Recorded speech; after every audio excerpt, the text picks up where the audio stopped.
Bénissons le Seigneur.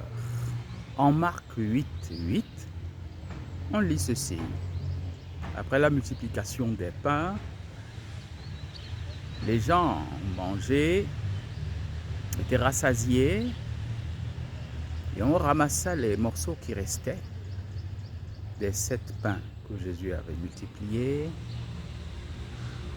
et cela fit 7 corbeilles.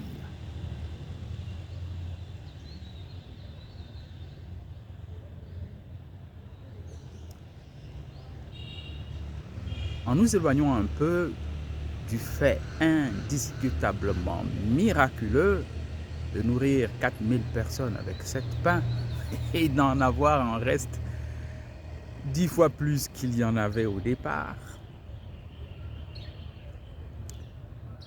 on ramassa les morceaux qui restaient. De nos jours, il apparaît que plus aucune ressource n'est inépuisable. Et même si l'on a pour soi-même plus qu'assez, il convient par charité de sauvegarder ce qui peut encore servir à d'autres. Rassasié, il l'était, mais ce pain ne peut-il pas servir? Alors on ramassa les morceaux. Oh, ce ne sont que des morceaux, ce n'est pas des pains entiers.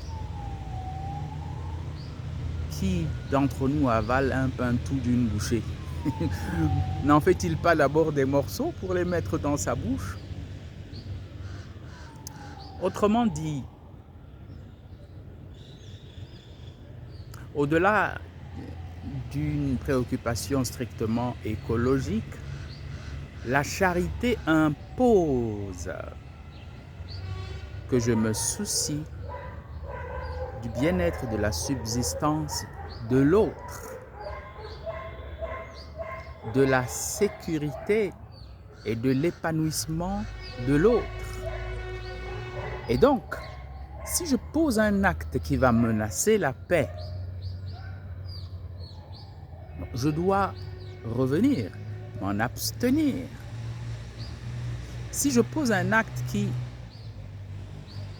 ruine les chances d'épanouissement d'une personne, ah non, je dois revenir en arrière, je dois m'en abstenir.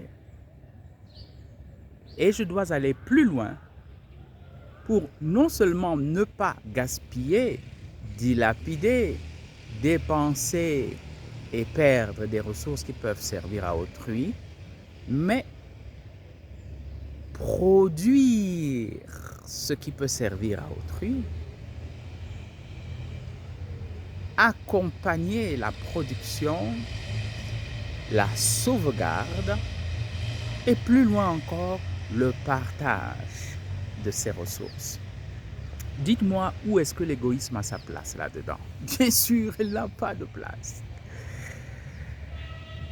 Il faut s'ouvrir au cœur de Dieu pour apprendre de lui ce que nous devons être les uns pour les autres, vis-à-vis de lui et en nous-mêmes. Bénissons le Seigneur.